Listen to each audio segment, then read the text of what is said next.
July 7th, 2025. Monday of the 14th week in Ordinary Time. A reading from the book of Genesis. Jacob departed from Beersheba and proceeded toward Haran. When he came upon a certain shrine, as the sun had already set, he stopped there for the night. Taking one of the stones at the shrine, he put it under his head and lay down to sleep at that spot. Then he had a dream. A stairway rested on the ground, with its top reaching to the heavens, and God's messengers were going up and down on it. And there was the Lord standing beside him and saying, I, the Lord, am the God of your forefather Abraham and the God of Isaac. The land on which you are lying I will give to you and your descendants. These shall be as plentiful as the dust of the earth. And through them you shall spread out east and west, north and south. In you and your descendants all the nations of the earth shall find blessing.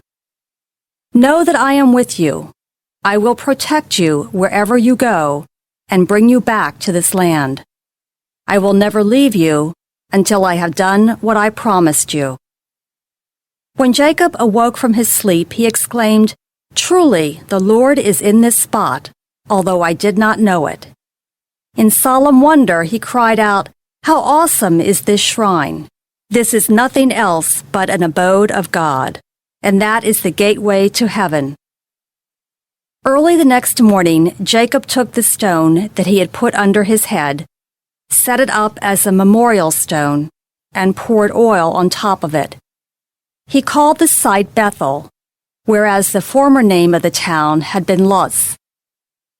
Jacob then made this vow, If God remains with me, to protect me on this journey I am making, and to give me enough bread to eat and clothing to wear, and I come back safe to my father's house, the Lord shall be my God.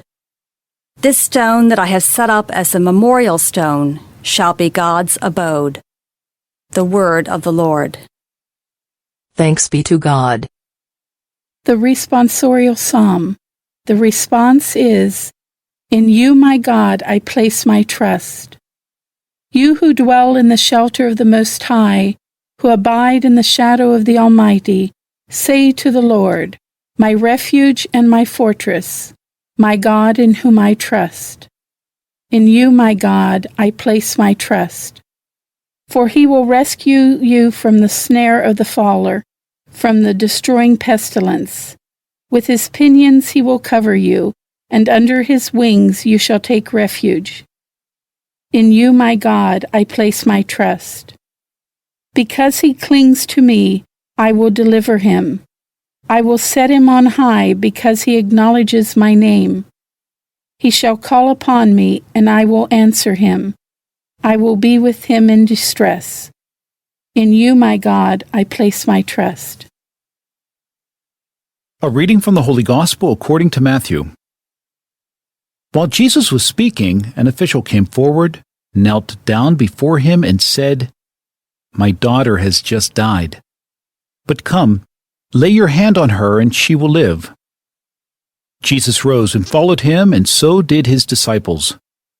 A woman suffering hemorrhages for 12 years came up behind him and touched the tassel on his cloak. She said to herself, If only I can touch his cloak, I shall be cured. Jesus turned around and saw her and said, Courage, daughter, your faith has saved you. And from that hour the woman was cured. When Jesus arrived at the official's house and saw the flute players and the crowd who were making a commotion, he said, Go away. The girl is not dead, but sleeping. And they ridiculed him. When the crowd was put out, he came and took her by the hand, and the little girl arose. And news of this spread throughout all that land. The Gospel of the Lord. Praise to you, O Lord Jesus Christ.